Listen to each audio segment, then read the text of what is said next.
இப்போது ரிவ்யூஸ் பொறுத்த வரைக்கும் ரிவ்யூ பண்ணுறதை பற்றி ஒரு விமர்சனங்கள் வருதுல்ல, இதை பற்றி என்ன நினைக்கிறீங்க?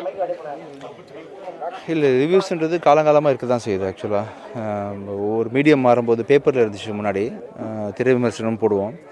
அப்புறம் டிவி ஆரம்பிக்கும் பொழுது திரை அங்கே தான் இருந்துச்சு இல்லையா, அதே மாதிரி இருந்துச்சு. இப்போ வந்து மீடியம் மாறிடுச்சு, யூடியூப்பில் போடுறாங்க.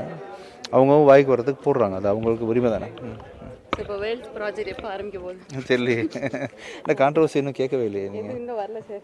யோசிச்சு கண்டிப்பாக யோசிச்சு நல்லா வந்துருச்சு. இப்போ லாக்அப் டெப்த் பற்றி என்ன நினைக்கிறீங்க? யார் லாக்அப் டெப்த் இப்போ நடந்துச்சு. அஜித் குமார்னு ஒருத்தர் சிவகங்கையில் லாக்அப் டெப்த் நடந்துச்சு. ஃபீலிக்ஸ் அதை சொல்கிறீங்களா? இந்த பெனிக்ஸ் இப்போ விசாரணைக்கு அழைச்சிட்டு போகிறேன்னு சொல்லிட்டு லாக்அப் டெப்த் பண்ணிட்டாங்க.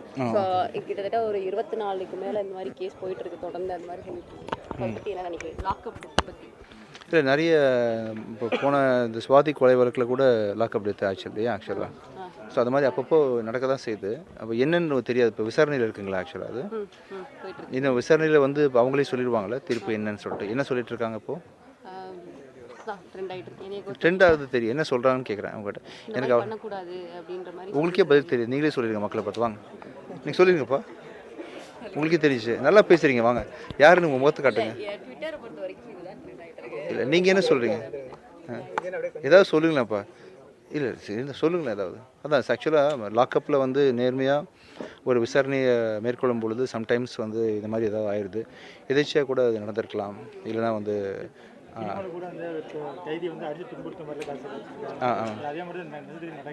இல்லை, எல்லா கேஸ்லையும் அப்படி சொல்ல முடியாதுங்களா. உண்மை தெரிய வரைக்கும் சொல்ல முடியாது இல்லையா.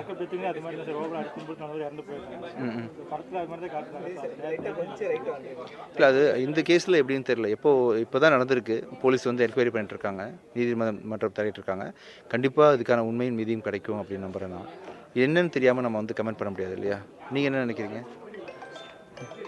என்னன்னு தெரியாது, வந்த பிறகு பெரிய உண்மைகள் வரட்டும் அப்படின்னு ஒரு கருத்து சொல்கிறேன். எனக்கு தம்பி இப்போ ஆல்ரெடி போயிட்டு வந்தாச்சு. தஞ்சாவூர் போயிருக்கேன், மதுரை போயிருக்கேன், கோயம்புத்தூர் போயிருக்கேன். தேட்டரில் உட்காந்து படம் பார்க்கல, ஜென்ரலாக ப்ரெஸ் மட்டும் மீட் பண்ணிட்டு வந்துட்டேன். இப்போ வந்து மக்களாக தேட்டரில் படம் பார்க்கலான்னு சொல்லிட்டு யோசிச்சுட்டு இருக்கிறேன். அந்த ஆந்திராவில் இந்த படம் நல்லா ஓடிட்டுருக்கு. அங்கே போய் வந்து நாளைக்கு சக்ஸஸ் மீட் வச்சுருக்கேன். அது தொடர்ந்து maybe day after tomorrow Chennai ஃபுல்லாக ரவுண்ட் அடிக்கும். சென்னையில் சவுத் இந்தியா ஃபுல்லாக நான் கண்டிப்பாக போகிறேன். ஷூர். இப்போ டைரக்ஷன் இது மட்டும் தான்ப்பா லாஸ்ட். அதுக்கப்புறம் பண்ணுவேனான்னு தெரில. இல்லை, இது 3 பண்ண போகிறேன். 3 பண்ணுறேன், அதோட கடைசியாக தான். 3 மட்டும் பயங்கர ஸ்ட்ராங்காக பண்ண போகிறேன். தேங்க்யூ. போதுமா? சரி. சினிமா உலகை ஃப்ரேம் பை ஃப்ரேம் படம் பிடித்து காட்டும் தந்தி சினிமா சேனலை இப்போவே சப்ஸ்கிரைப் பண்ணுங்க.